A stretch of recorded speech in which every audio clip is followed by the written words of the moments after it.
And our Polish Scouts, well, Dzień dobry, I'm so pleased to see you. You've been so kind to me and to my wife, and incidentally, she is rather ill with a painful back tonight, and she sends her apologies to you. You've been wonderful to us as we have visited Airman's Hill out of Michelen, as we have just been in your area and been entertained and given wonderful hospitality. I hope you're going to receive the same kindness and hospitality and welcome throughout South Africa. We're so glad to have you. So God bless you and have a wonderful time in our country, and give our greetings to the people at Josepha and Michelen and all over Poland when you go back. We'll be thinking of Poland, particularly on the 1st of August. That's next Friday, isn't it? That's Warsaw Day. And thousands and thousands, probably even millions of people will be gathering throughout your great city of Warsaw at various monuments and tombs, and you will be honoring the people of Warsaw, the boys and girls, the Scouts. Let me just add one story.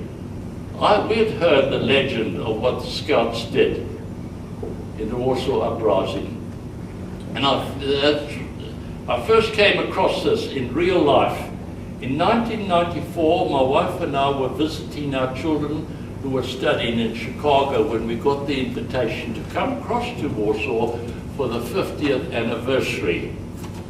And next morning we went down to the Polish embassy on the shores of Lake, Wisconsin, is it? We joined the long queues at your embassy to apply for a visa to enter Poland. We filled out the forms and handed them in and sat quietly. And all of a sudden, an official came down and very abruptly demanded, "Mr. and Mrs. Johns, come this way." And we thought, hey, what have we put on the form that we were in trouble with? And we've walked up 2 or 3 flights to the ambassador's office right on the top of the building, and the doors were open, and he got up and he walked forward to me and gave me one of those big Polish grips of welcome. And he, with tears in his eyes, he said, "I'm so glad you came here. When you were flying above us in 1944, I was a 12-year-old scout, and I was on the ground running messages. I think through the, we have stories of you used to convey the messages through the drain pipes, through the drains of the city. Anyway, whatever you're doing, your forebears were doing a fantastic job." And then go back to 2006. Mr. Romanovitz led a small group, including my son Darrell over there and I, to a pilgrimage to Poland for the Warsaw Day. And one day we went to a cemetery right in Poland, and there's some marvelous shrines and monuments around, and all of a sudden we came to a long route of masses and masses where the crosses were not of cement or iron or anything or wood. They were made of a tree. What tree?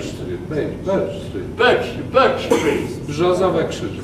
And Andre said to us, "Do you see all these birch tree crosses?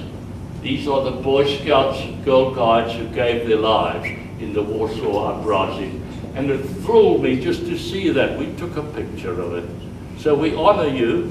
Last night my wife read to me a story on the Boy Scouts of Poland, and your creed, the promise you make starts off with, "We promise to be faithful to God and Poland." Those are your first 2 things you promise.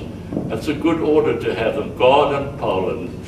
And I just commend you for that. Remember that all the time. You're faithful in your duty is to God and Poland, and then all other wonderful things. As I walked out tonight, knowing Mr. Ivanovitz, that he would spring something on me, I just grabbed my cupboard, and there is the remnants of a little Bible, which my parents gave me when I was 17 and I joined the South African Air Force. It used to have a lovely black cover. It used to have my name proudly written in my father's nice handwriting inside. And it was overlooked. I used to wear it in my top battle dress pocket. And the night we took off at very short notice, it was overlooked in the security check before we got on the flight to fly to Warsaw. And I'm so glad it did, because when I landed that side and we were eventually captured, the Germans didn't take it away from me. They said, oh, Barbara, put it back. And this book traveled with me through prison camp and through the force march, the slush and the snow and all those experiences. And we used to read about it in there, about God's love, that He was our eternal refuge and shelter.